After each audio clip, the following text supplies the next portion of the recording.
Servus YouTube, Chef here, back with a new build, this time a mage. We are focusing on Arctic Spear, stacking spell and projectile damage. In addition we got Thunderstrike, Consuming Embers and Winter's Grasp, which all give us additional elemental damage to spells. Combining all that with skill modifiers Prolonged Deceit on Arctic Spear, which buffs the next spear by 5% for every spear hit, up to a maximum of 100%. Comboing that with the passive tree node Archeon's Teachings, for one additional projectile we go up to some crazy damage numbers like 10k crits per cast.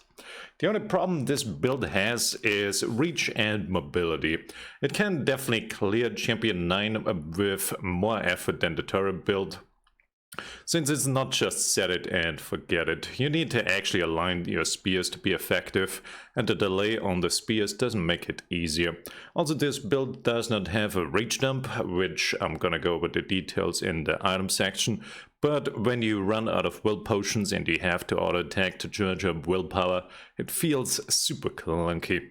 If the goal is to reach Champion 9, I recommend checking out my last build guide. It is currently the best one for end game pushing.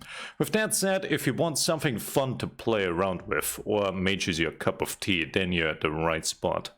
With the introduction out of the way, let's talk about items, skills, passives and attributes. Items. The only unique I'm using is Tall Tale, gives us percentage increased damage to projectiles. The absolute most important thing on gear is flat damage to spells. We have that on our staff and our accessories.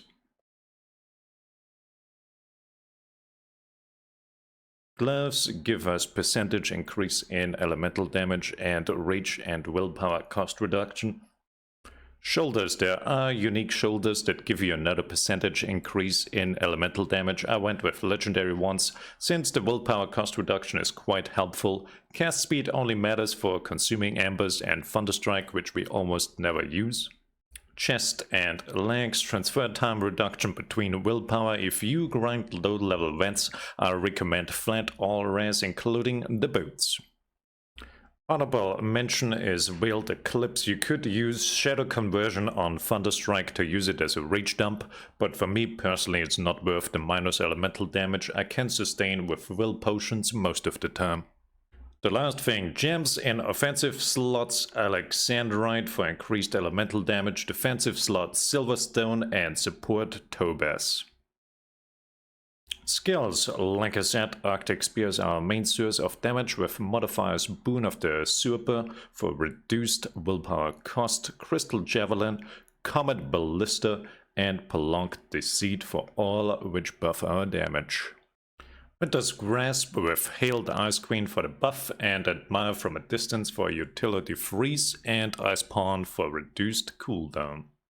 Consuming Embers with Heart Piercer for trash mob clearing and Object of Desire to buff all other spells. Thunderstrike with Rebuilding the Trinity for the third buff. The other mods don't matter, we are only using this for the buff. And of course the best movement spell in the game, Ether Jump, with much of the time to remove the cooldown. Passives. We are in the Warlock tree for spell damage and the Ranger tree for projectile damage. Coming through the Soldier tree, grabbing Wildcard for crit, and through the Scholar tree for more spell damage.